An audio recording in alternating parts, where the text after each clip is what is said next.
ডিভিশনের জনাব কাদের মোল্লা সাহেবের মামলার জাজমেন্টে অ্যাপিলেট ডিভিশন বলে দিয়েছিল যে ইন্টারন্যাশনাল আমাদের প্রিন্সিপালের বাইরে যাবে, তবে অবশ্যই আমরা তার বিপক্ষে।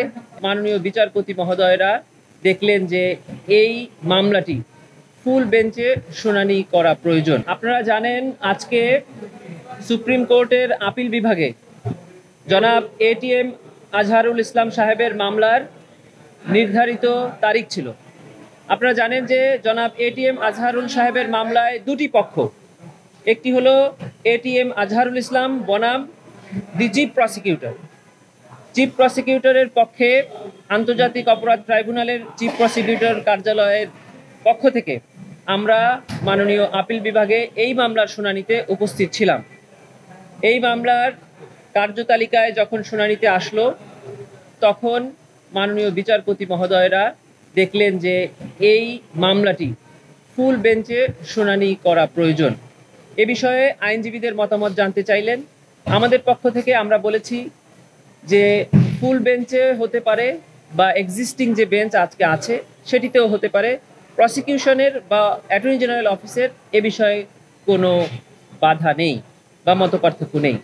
তবে সুপ্রিম কোর্টের আপিল বিভাগের মাননীয় বিচারপতিবৃন্দ মনে করেছেন যে যেহেতু আন্তর্জাতিক অপরাধ ট্রাইব্যুনালের এই জাজমেন্টটি পরবর্তী অনেক জাজমেন্টের অনেক প্রিন্সিপাল সেট করবে এবং ভবিষ্যতে ট্রাইব্যুনালের যে বিচারগুলো সংঘটিত হবে সেই বিচারেরও অনেক নীতি নির্ধারণ করবে এবং এই ট্রাইব্যুনালের জাজমেন্টের বিরুদ্ধে আপিল করে যে সকল বন্দী বিভিন্ন মেয়াদে বর্তমানে কারাগারে আছে তাদের মামলারও অনেক নজির স্থাপন করবে।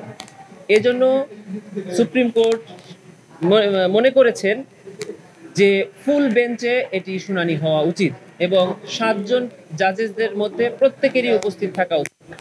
সে কারণেই আগামী 6 মে এই মামলার শুনানির তারিখ নির্ধারণ করা হয়েছে। আপনারা জানেন যে আগামী কালকে থেকে মাননীয় প্রধান বিচারপতি, বাংলাদেশের প্রধান বিচারপতি, উনি ওনার স্বাভাবিক ছুটিতে থাকবেন, যার কারণেই 6 মে এই মামলার শুনানির তারিখ নির্ধারণ।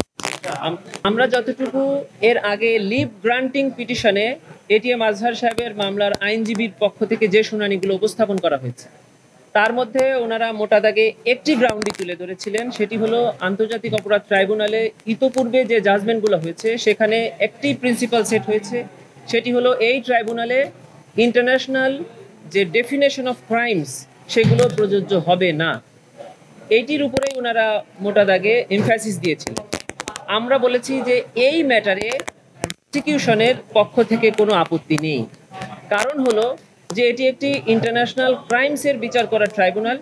এই ক্রাইমসের ডেফিনেশন ইন্টারন্যাশনালি হওয়া উচিত এবং আমরা যে এই আর্গুমেন্টের পক্ষে মত দিয়েছি তার সপক্ষে বাংলাদেশ সরকার ইতোমধ্যে 2024 সালের আন্তর্জাতিক অপরাধ ট্রাইব্যুনাল সংশোধন আইন 2024-এ ইন্টারন্যাশনাল ডেফিনেশন অফ ক্রাইমস এখানে ইনক্লুড করেছে।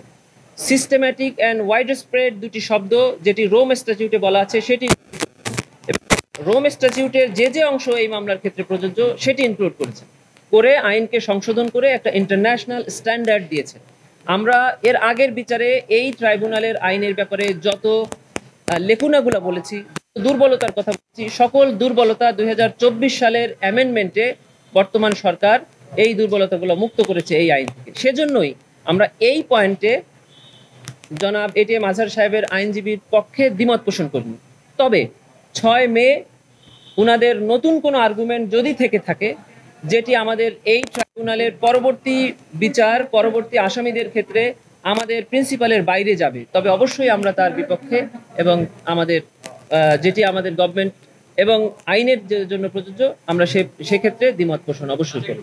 হয়নি ওনারা বলেনি, বলেছেন যে অ্যাপিলেট ডিভিশনের জনাব কাদের মোল্লা সাহেবের মামলার জাজমেন্টে অ্যাপিলেট ডিভিশন বলে দিয়েছিল যে ইন্টারন্যাশনাল ডেফিনেশন অফ ক্রাইমস এই মামলার ক্ষেত্রে প্রযোজ্য নয়, এটা বলেছিলেন ওনারা। এবং এটাও বলেছিলেন যে এটা অ্যাপ্লাই হয়েছে কি হয় না এটা সাবজেক্ট না, সাবজেক্ট হলো এই আইনের ক্ষেত্রে এটা প্রযোজ্য নয়। আমরা মনে করছি যে এটা প্রযোজ্য এবং বর্তমান সরকার এই আইনের সংশোধনীতে এই শব্দগুলো ইনসার্ট করার মাধ্যমে এটা অলরেডি এক্সিকিউট করে ফেলেছে। অতএব এইটা প্রযোজ্য নয় এই কথা বলার সুযোগ নেই, অতএব এটি অলরেডি প্রযোজ্য হয়ে গিয়েছে।